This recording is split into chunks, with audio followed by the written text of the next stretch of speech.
Tonight's show is brought to you by Ventura Training and Athletics. Restore, train, maintain. Specializing in the restoration of the muscular system to help you move and feel better. Combating TBI, PTSD, and pain through specialized strength training. Again, get your body right, get your mind right, defeat the demons. This is the Veteran Trash Talk Hour, hosted by Nick, Dave, Joe, and Buddy. Today's special guest is Steve, an Air Force vet who somehow found a way to get hurt sitting in a chair.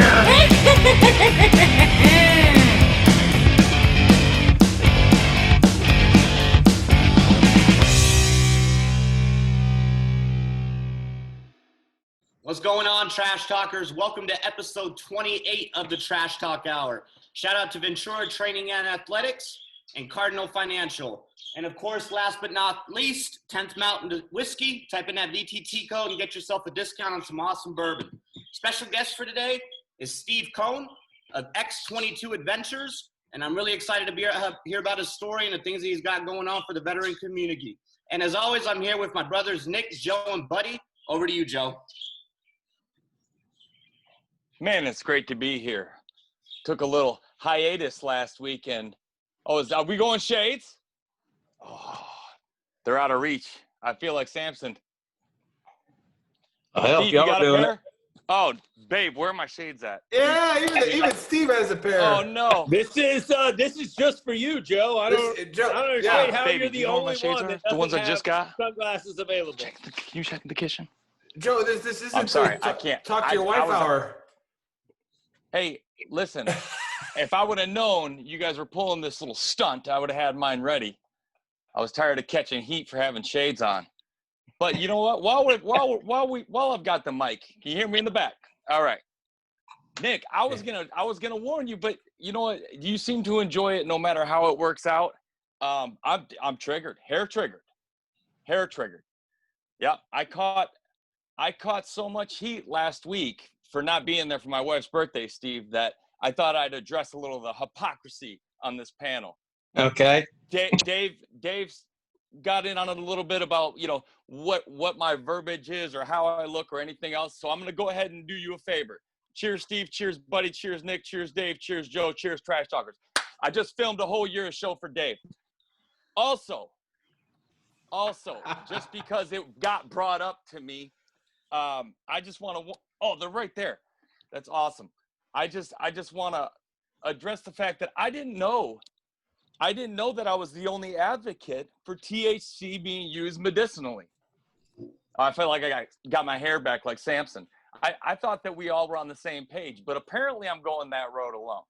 Is that why you wear sunglasses all the time? Is because of your cataracts then? Is that the medicinal purpose that we got going on?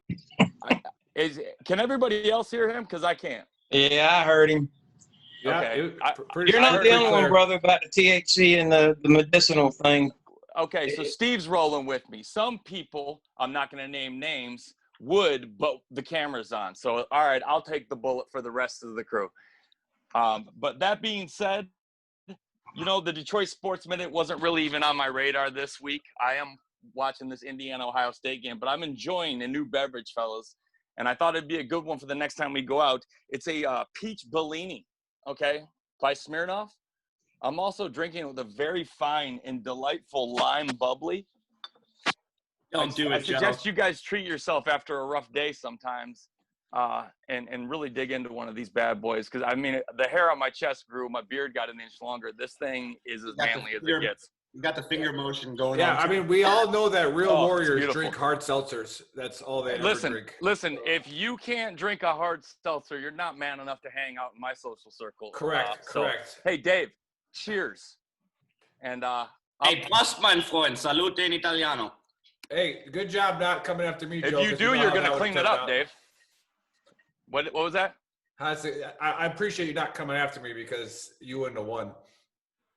Yeah, I did come after you. I addressed the hypocrisy about this whole THC boogeyman.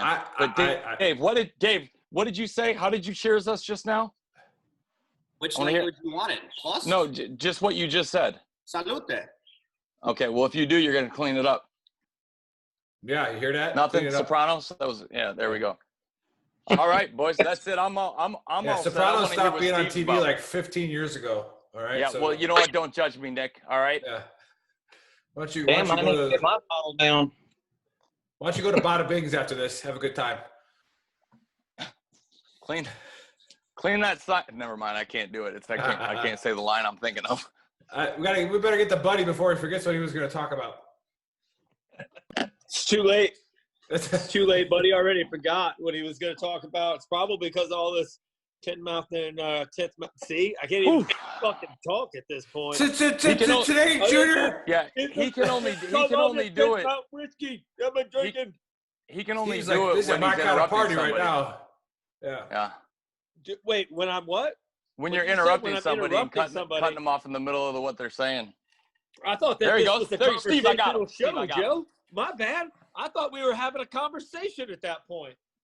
Maybe you should just stop getting so triggered, Pansy. No, I don't know that like in the middle of a syllable you get to go ahead and start. I thought that was cutting somebody off, but I could be wrong. I've been wrong before. I am actually impressed that you know what a syllable is. Coming from someone from Alabama. None of you could wading spell in syllable. deep water. Whoa. I'm from northern Alabama. Thank you. Which is very like much. Florida. Which is We Florida. keep it classy up north. We're the Yankees of Alabama. What's that? Buddy, bring your soapbox. Yeah. Just don't say roll tide. I was gonna say it. What? Steve. You ain't Whoa. Steve, bring the trash talk. Who's your team? I Uh, want to hear it. I don't even want to. No, because I know it's coming. Hey, I'm a Michigan fan. I've been eating shit sandwiches all year long. Come on. Georgia or Auburn? Is that what we're doing, Steve? Are we doing Georgia and Auburn? Is that what we're at? Ain't nothing wrong He's a with Georgia. bulldog. He's got a bulldog. Come here, Dixie. Come here. And much like Georgia, that bulldog broke your hand. Yeah, And she did. Come It here. disappoints Come here. you. I on a want to regular hear. I want to basis. hear how that metaphor is complete. The bulldog. Come here. What did Georgia do? Oh, it also I don't disappoints him. I'm It's sorry. disappointing. It's disappointing Georgia to be a broke Georgia your fan. hand. Almost all the Georgia time. broke his hand, Nick. Georgia broke his hand, is what he said. I just don't don't. know. I'm confused. Is that a haiku? Wait, what? Can you use never your said brilliance Georgia on that broke one his and break hand. it down, Nick? Come here. I think that's a haiku. Come here. Yeah. Come here. Yeah, because you know what a haiku is. Yeah, Steve, I don't It's know. a I short- think It's a short. there's the poem. It's, bulldog. Japanese. There's the bulldog. There There she he is, is. Aga. Yeah, we'll get some. What's her- we'll get some what's her likes. name? We'll get some likes from Dixie. the female audience on that one. She Dixie's actually got a has beautiful set of 7 jowls of the on her. 10 Uggas in her bloodline. So yeah, I'm a diehard dog. No kidding. Nice. All right, hey, Steve, buddy, what do we got to learn today from you? We got to learn something from you today. We gotta get the show moving. We I'm gotta gonna get mute my mic, buddy. Will you say something of significance out of that word? What? What was that, Joe? Something of significance out of that word hole of yours. I'm gonna mute my mic. Are you? Well, today's honesty cap was honestly, I didn't really come up with anything great and glorious. Brought to you by 10th Mountain. Brought to you by 10th Mountain. It is in fact brought to you by 10th Mountain. That being said, I was doing some thinking because that's what us people from northern Alabama do when we just sit on our front porch and ponder things. And I think we've talked about this before, but like everybody like talks about how like this generation of people kind of suck. Like they're real soft. Like everything they do is soft. Like they're super, super soft. They're really into their feelings as long as it's their feelings. Like they're just one of the most pathetic generations of humans, I think, that we've ever produced. And like we always blame them. Like, isn't it our fault that they suck? Like, haven't we coddled them for so long that we've created like this whole group of like shitty people that just can't do anything for themselves? They can't they don't want to go out and work. They don't want to go out and like run or play. I'm surprised that we're even having a discussion about football because I'm surprised that there are enough people that are willing to go out and like run into each other at this point without talking about how like the linemen should have feelings for the defensive linemen. Like, you just pushing these guys around. It's horrible. Like, just ask them if you want to score a touchdown. Like, just let them score. Like, why are you being so mean to these guys? They've tried so hard and they put in so much effort. Like, they really want to win. So just no one deserves to lose, right, buddy? Right, exactly. Like, I'm participation surprised trophies. still a thing. That almost any competition is still a thing. Like, I was talking to a teacher the other day. No, I did not meet her on Tinder. Thank you very much. And like, Did you meet him on? Did you meet him on? I was gonna say that Must have been plenty of fish. They're talking about the testing and all this other stuff that they have to do, and they're like, "Yeah, we basically just teach the test." Like, they don't know the knowledge; they only know the answers to certain questions. That's why, because we want them to. It's more important for your student to be an A student than for them to be a C student that actually understands how shit works. Like, the full spectrum of actually having knowledge. It's insane to me that that is the environment that we are creating in the United States. And then we all sit back and go, I wonder why this weird socialism thing is taking off. Anyway, on to you, Nick. That's all. Buddy, Joe, can I say cheers? Joe, can I say cheers? I know you can. Okay. Yeah, and cheers. I know you will. Salute. Cheers to that one. Buddy is 100% correct about that. That if you Ohio State just got fourth down and went for it and didn't get it, turnover. Anyways, but Buddy's correct. You know, people are so quick to point in this generation, that generation. Hey, what are you kids like? You know, are you raising people that can be a difference when it comes to that issue? Because I tell you what, my 5-year-old, one of her favorite days of the week this week, she actually got to come to work with me just because of the way the schedule lined up, and literally will help and work and run outside before she'll put anything electronic down to go outside and play or to help you with anything. And my kids are active, and it's like there's not a whole lot you can do about this generation. You can't fix what's in your backyard though. So when you go ahead and criticize, it's like, are your kids a reflection of what you want the difference to be? Because if not, then you probably should shut your mouth. You know. Well, I got my son into jiu-jitsu. We went to one of the practices. Great thing to do. They're the instructor is on the mat teaching like these 11, 12, 13-year-olds jiu-jitsu. The entire time, there's a group of parents with their 5, 6, and 7-year-olds sitting there like screaming, yelling, and like watching their tablet at full like volume, so that the instructor who's trying to teach their kids that they're paying like $150 a month for can like teach, and he's having to like tell them to shut up. Like, and you're switch to a different club. They shouldn't even be in there. No, take your kid outside, put him in the car. Take them to Juan Perez's dojo and tell him to start up a tablet. Yeah. I'd love to see that. And like a real, you know what I mean? Like, could you imagine Juan Perez sitting there and having a kid in his dojo start up a tablet and be too loud to? Could you see the look on that man's face? It shouldn't be allowed. Nah. Oh yeah, it's again, that kind of goes with what Buddy was talking about, is who's allowing it. People's feelings. So like, oh well, it happens. Again, there's nothing wrong with being. I think the nerds have proven that there's nothing wrong with being, you know, technically smart. You know, about that kind of stuff. They've proven that. However, again, it's in your own household to realize that, hey, is my kid a nerd? No. Well, they better start teaching them how to use their muscles. All right, because now the best world, you get both of them, right? You get somebody who's smart and likes to play outside. But then either way, you find your strengths and then you push them that way. And if they don't want to do it when they're 18, 19 years old, whatever. You did your job as a parent. They don't want to do it. I think one of our big issues is that I was going to get to a big issue. You're either a nerd or you're not a big deal, buddy. You're dumb and you like to play outside.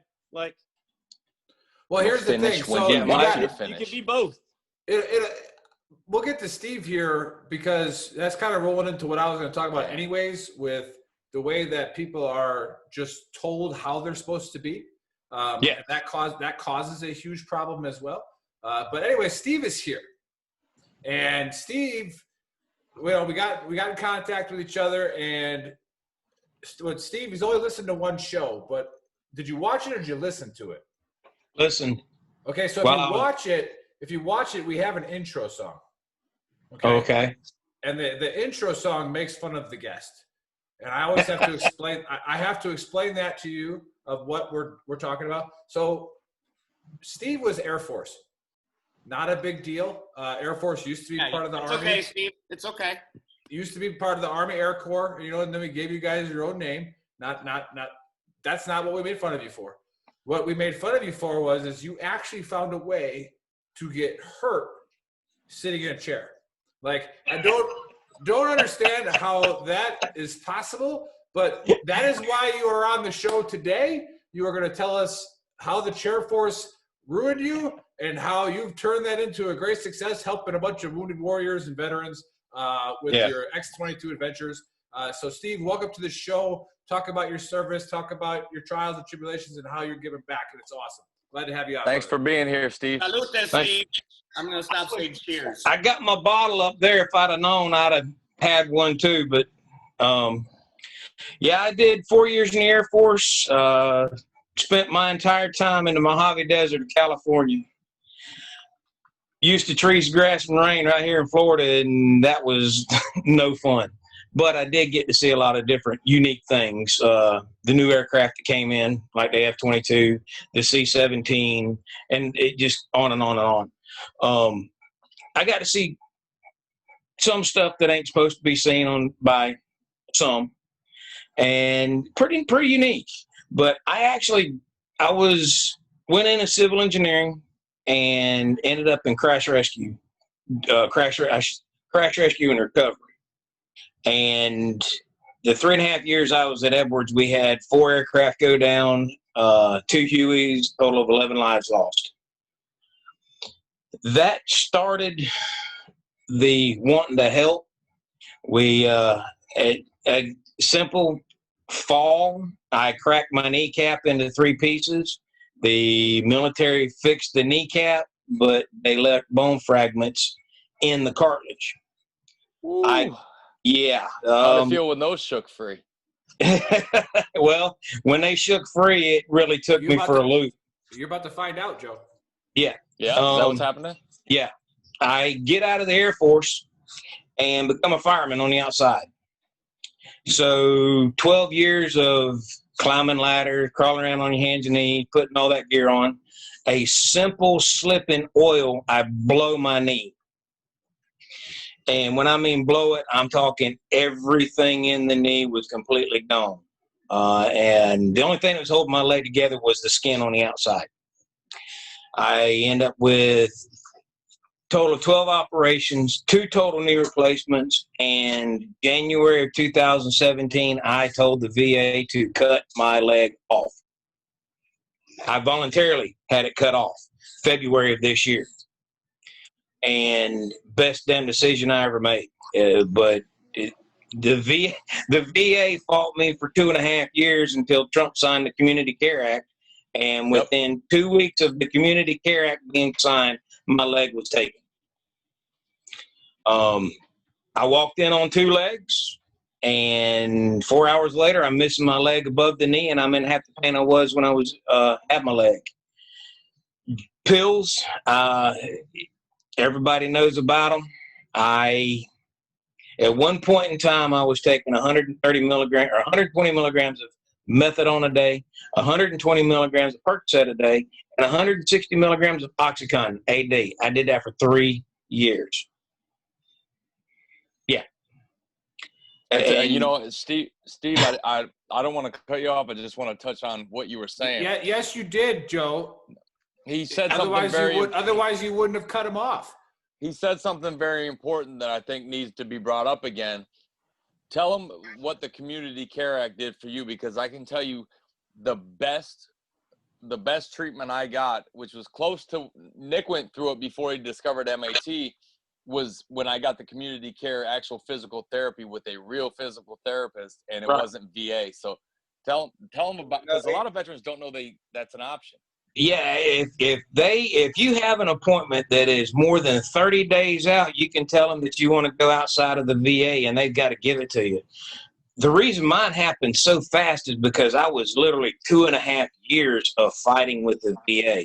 I went to 12 different VA hospitals, and every single one of the head orthopedic surgeons said they were too chicken shit to actually cut my leg off due to the hip being injured as well. And it just a hard fight, and fight. And it's like, I gave up. December 26th of 16, I put a gun in my head, pulled the trigger. It went click, and I opened up the revolver, looked at the bullet. It had a deep indentation in the firing cap, and it's like, well, thought it was a dud. I put it back in the gun, spun it around, pulled the hammer back, and pulled the trigger at the ground, and it went off. That told me the good Lord kept me here for a reason, and I didn't know what it was. I fought for 21 years with this leg, and once I got my leg cut off and actually got a clear head for the first time out of pain, no pills, I realized that I've always wanted to serve. I served my country. I served my local community, and now I'm going to serve those who have served. Fishing and talking to other veterans and or public safety, because I did both. It was the camaraderie was part of it, but talking to other individuals that has been there, done that, and has fought through a lot of it kept me going. Fishing was, like I said, a big part of it. And when you go out there, throw a line in the water, you forget about everything else other than what's going to happen on the end of that line. Even if it's if it's just for an hour.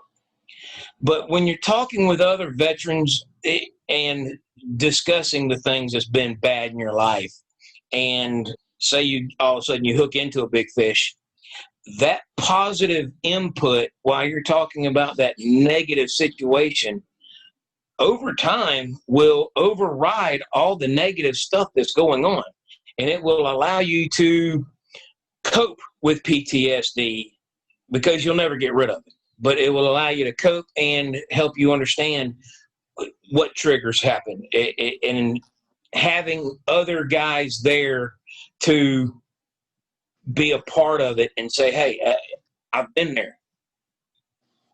You're not alone. We're losing too many a day right now. I mean, it went from 22 to 27 right now to COVID. And that's just, it's wrong. Public safety is the same way. We're losing on the average of 5 guys a day in public safety. So when you add those two up, that literally, I mean, it is 20 or 32, 30, 27. Yeah, I'm Air Force. I can't count. You're supposed to be able to count. You should be able to count. Like badass shit. 32. You should be able to count. We've proven how you don't know how to use a gun because you're Air Force, but you should be able to count. So, 32 a day, and that it's something's got to be done. And I figured, why not me? Why can't I do it? And like I said, fishing helped me get through it, and I'm in the perfect spot in Florida. I mean, I'm at right on Lake Okeechobee. I've got the Atlantic an hour away. I've got the Gulf of Mexico 2 hours away. I've got the Keys 2 hours away. So whatever kind of fishing you want to do, I'm game. Let's go.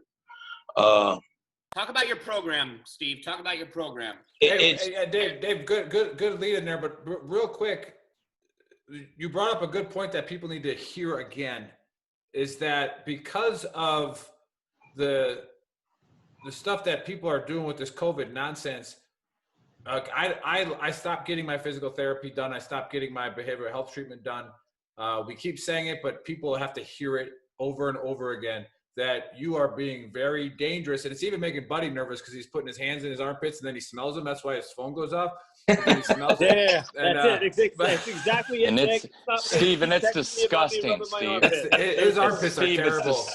Steve, it's disgusting. I got a question. So gross. Too, because I've been thinking about getting just both my feet cut off so I can get those kink feet. That way I'm taller for Tinder. Is that a good idea? Or Right, do you like in suggest the video, that? in the If you in do the it video, below the Buddy knee, tells you're you, good. Oh yeah, in the just vid- one joint. I'm gonna fake it. I'm not gonna be like a real life like above the knee thing. That seems difficult. I just Hey. want to be taller. Yeah, so Yeah. that's Yeah, if like you watch, real if you subscribe to our implanted. YouTube channel, those of you listening to on our podcast, Buddy has how SF guys use Tinder, and it's one of his main points is be taller. Okay, Yeah, yeah. so whatever you Taller. can do to be taller, it works. Yes. So Yeah. getting back on topic with Steve. Again, welcome to the Trash Talk Hour, Steve. It's what we do. You come at us with the hardest story. We're gonna come back with something to make fun of you about it. Yeah. So again, the suicide rate in the Army alone is up 30%. 30% this year because people are sitting around and they're not getting their therapy. They're not getting physical or mental, and it's a huge problem. So go ahead with talk about your program that Dave asked. Talk about it, Steve. Yeah, X-22. I mean, of course, being in the ex-military, we all know what the 22 means. How I came up with X-22 Adventures was the X is crossing out the 22, and I know that we will never get rid of that, but I am going to work my damnedest to get that number down any way possible. Below the national average. Below the national average. Yep. The adventures, and it's the adventures. It's like, get out and let's go do. Back up just a hair. I mean, Trump just signed also, I just read, for nonprofit, veteran nonprofits. He signed some kind of act to where we can apply for grants now for what they call recreational therapy. Anything that you're doing outside, hiking, camping, fishing, hunting, whatever it is, there's grants out there now that are available for nonprofits that are run by veterans, thanks to Trump. But back to mine is X-22 is I want to get rid of the 22 deaths. The adventures is let's go find something to do outside, fish, like I said. And we're going to, it's getting guys on the boat, getting out on the water and just having a good time. You don't have to talk about anything if you don't want to, but like we all know, as soon as somebody asks me what happened to me, I start talking, and then all of a sudden it's like they look at you like, holy shit, you went through that? Well, let me tell you about my story. And then the floodgates open. I have witnessed it more times than not already. I started this July 3rd, and within the first 2 weeks there was 5 guys that I talked to. And it was just talking. And now with me back in Florida, I'm able to get on the water with these guys. Everything that we're going to do with X-22, anybody that comes with us, it will be all expenses paid. The veteran will pay nothing.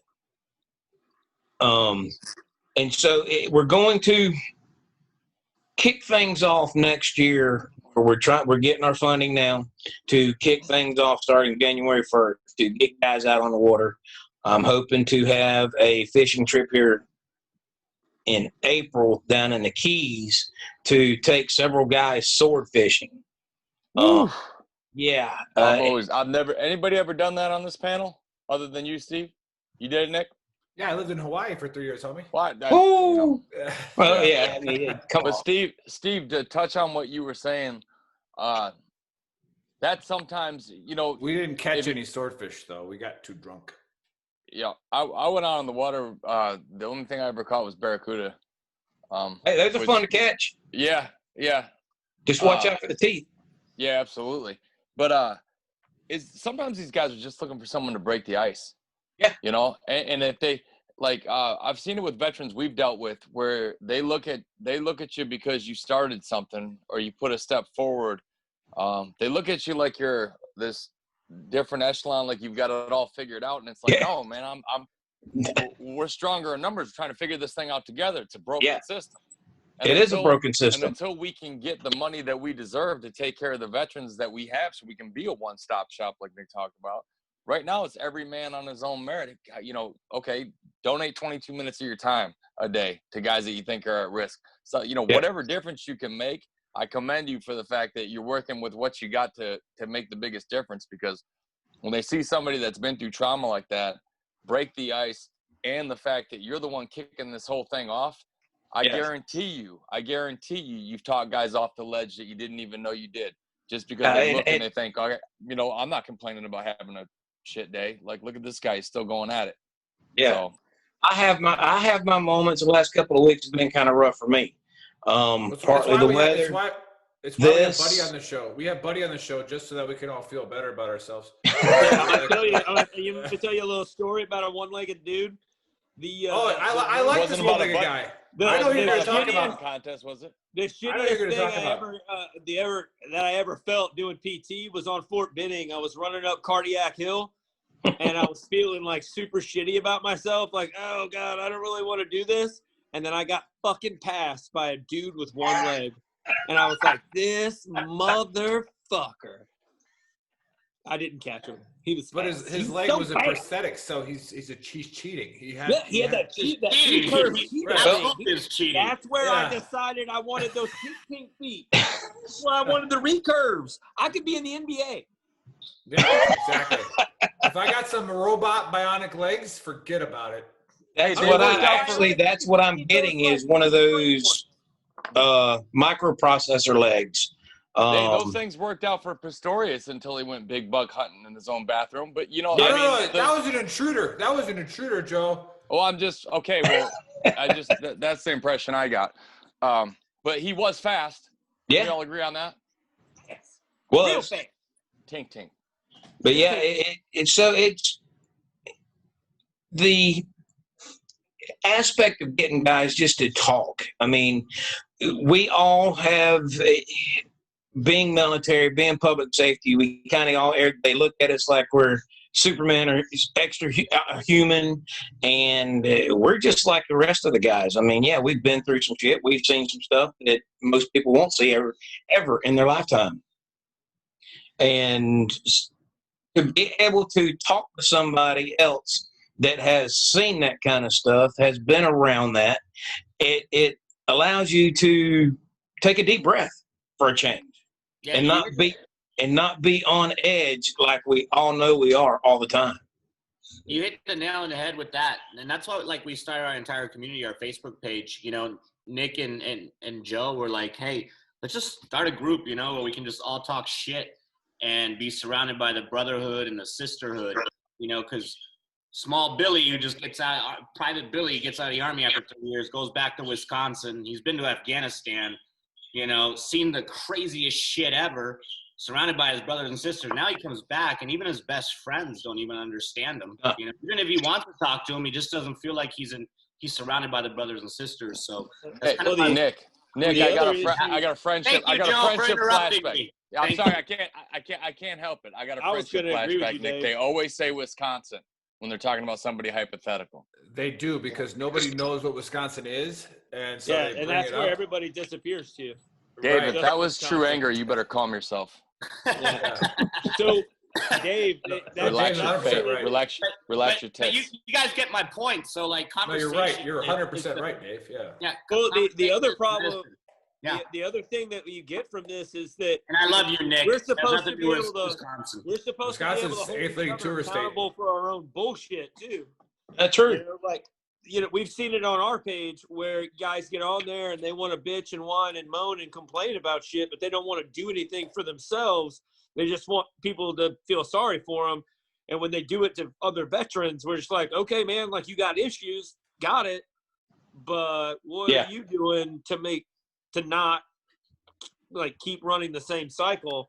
And most of the civilians that I've run into, they just want to put us in a safe room somewhere where there's oh, you're a veteran, you've been to combat, do you need a room? Do you need a room to go to so that you can yell and shoot into the fucking ceiling? No, asshole. I need you to shut up, leave me alone. And let me you might, buddy.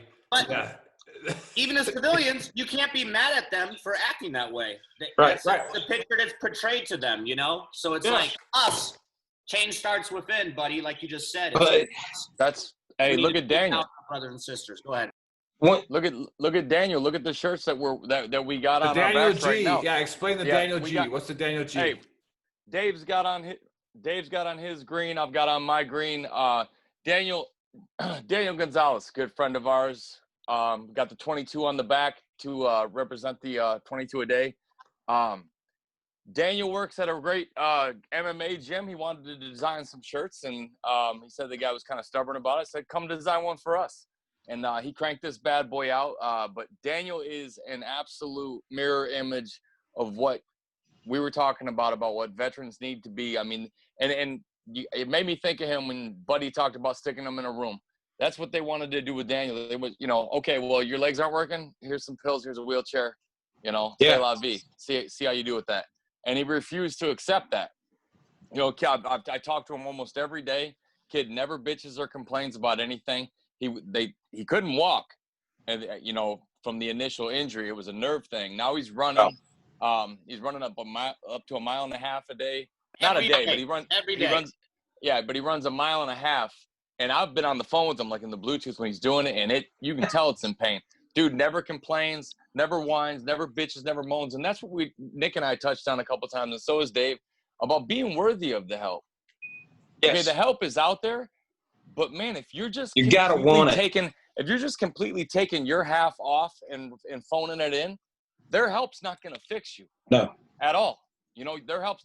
Nick talks about that MAT. I guarantee part of MAT sucks. I guarantee it doesn't feel good. But it's like, man, if you're willing to put the work in, the help is there. And Yes. Steve, I think you can absolutely testify to that. Oh yeah, I've been down both roads. I was the woe is me, why me type of person for a while, and then it's like, you know what, this shit ain't working. Let me work on myself. And once I started doing that, and that actually started helping me clear my head. And of course, being in pain, and I'm talking excruciating pain, 24/7, that really fucks with your head. It plain and simple. Like I said, I've dealt with it for 21 years before I was able to actually think straight. For February 10th of this year I was able to think straight for the first time in 21 years.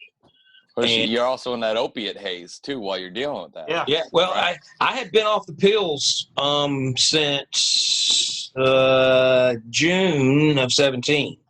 I had to think there for a minute. I worked myself off of myself. The VA didn't help. It was me because I was tired of that. Not to sound like a conspiracy theorist there, Steve, but what is the motivation for the VA to get you off of pills? If they keep you on pills, they keep you shut up and in your house, and you're not going to the VA. I agree with you. You're going to die sooner, and they save money. But hey, that's where that Community Care Act comes in. That's why it's so huge, because community care is not VA care, and it actually leans more towards the treatment side than Medicaid. And when Trump approved that, he changed the lives of a lot of veterans who are struggling to find it, because some places in America don't have those VA clinics to where they can deal with it. And it's like, you're just effed, You are. And once he signed that, the community care, once that became a part of it, if people are 30 days out, you can pick your provider. Yep. And you get to keep that buddy bringing up the conspiracy theory. Yeah, I was going to hit on that too. Is it? And Dave, you're part of this too. So I got a question for Steve. Go ahead. Okay, what do you got? Go ahead. Steve, ask the question. Buddy's bringing up the conspiracy theories. His conspiracy theory is wrong. Right. A little bit, but I could get into why it's a little bit wrong and a little bit right. But because I'm educated. But go ahead. Steve, you're talking about working out in the desert and seeing some things that you weren't supposed to see. Well, let's talk about some of the aircraft you saw or some of the crazy shit you saw out there. Or are the men in black going to come and get you if you mention that? I've been to Edwards. I've been to Edwards multiple times, Steve, so it's okay. Let's just say that I was at the end of a flight line. Answers it all. Thank you, Steve. Yeah, I got to see a few things. I was out there, got to watch Space Shuttle land a half a dozen times, or actually a little bit more than that. been underneath it. I've been when the B-2 bomber first officially flew. It had been flying for a year and a half, and we've been watching it every night. And it's like, okay, stars disappear. You got a sound going on, and yeah, okay, there's something out there. They show the B-2, and it's like, cool. The F-22, F-23 program, when it came out, that was pretty interesting. I got out March of 92, and I want to say it was April of 92 that the F-22 that supposedly was only one of one crashed at Edwards. They had a software malfunction, and it kind of did this number and just hit the asphalt. And the news said it was the only one available, and it was going to be 18 months before another one comes out. And I happened to look at my dad, and I said, they lying through their damn teeth, because I know they got 2 more sitting in the hangar right now. And he goes, how do you know? And I was like, because these 2 eyes have seen it. We're probably going to go viral, and then our shit's going to get shut down. Yeah, way to go, Dave. Way to go. Anyways, Steve, I've been out to Edwards. I play golf every time I go on vacation out at the Lake Muroc Golf Course. It's a good time. Speaking of that golf course, I got a little quick story for you. We had a Friday afternoon off, and we went. There's about 6 of us. And every one of us grabbed a 6-pack. We went and played a back 9. And my balls were going this direction or that direction, nothing down the middle. And we're come up to this par 3. Mine goes straight down. I'm talking hammered it. Unfortunately, you don't want to hammer out of par 3. You don't want to hammer out of par 3. The general of the Edwards Air Force Base was down there on the green when I hit it. Oh, so yeah, you hit a par 3 when you're Steve, hold on 1 second. This is really important. Buddy, are you being attacked by coyotes? Yes. Buddy, are you okay? Anyways, Yes. Can we get a welfare check? Dave, get a welfare check to Buddy. Those are coyotes. We're good. We're good. All right, It's not a coyote. Sorry, I got scared. I got frightened. hold on. Red wagon. They're on the way, buddy. They're on the way. We'll check the I gray don't squirrel. We'll want check the gray anybody on squirrel. the way after Steve just told those stories. I'll be looking at Exactly. I'm waiting for the shot. I'm waiting for the laser to come in the window. Like, yeah. Listen, Yeah. the Yeah. FedEx guy just. I'm hey, waiting Nick, for actual UFOs and gray aliens. When are they the coming? FedEx I'm guy gonna just get- came I'm up gonna to get the to the porch. I book thought of he might have Earl. been an assassin. I'm gonna get to the Steve was book at of Earl, Area 52. and it's gonna be a good one. One step The weirder. book of Earl is gonna be short, and it has everything to do with what you guys are talking about. So it's perfect. Party. I don't know why every week it works out this way. Maybe I could just know because I'm the smartest guy. You're in the group. perfect, man. It's Nick But, like, is it because you write the Stradamus. Nick? Nick Is it because Stradamus? you No, write it? like Nick Stradamus. I sit there quiet listening, and I'm like, you know what? Yeah. I'm just Nick gonna wait for Stradamus. them to say something dumb enough for me Yeah. to come on and be like, let me fix this real quick. All right. So again, conspiracies have to have some form of truth. Otherwise, you're just a fucking lunatic, right? So there has to be some. Now, I'm going to talk about the media. All right. Now, some of you don't like it. Some of you love it, and that's okay. Fox News, CNN. Well, it doesn't matter. The problem is I'm going to go back to a time frame of like the Vietnam War. Okay, so this is the first time that war is truly broadcasted daily. All right, it's broadcasted daily on TV. Now, news, pay attention, people. News is a for-profit. They have to sell. Okay? Yep. If they don't sell, if their stockholders aren't happy, then they're gone. What does that mean? That means that they are going to put whatever information they can to sell. It's that simple. Yes. Now go back to Vietnam. Vietnam, the government controlled who got into Vietnam. Obviously, right? It was a war zone. So if you wanted your press pass in Vietnam, You had to report what the government told you to report. Okay? It wasn't a conspiracy. It was the fact that they controlled it. You wanted to make money, so you had to have your press pass. If you didn't have your press pass, nobody cared about your actual legit reporting and news. Nobody cared. All right, you had to have Vietnam access. And that's why the Tet Offensive, there was 3 of them, I believe, right? The first Tet Offensive, for those of you who don't know, history lesson for you guys. 67, 68, and 69.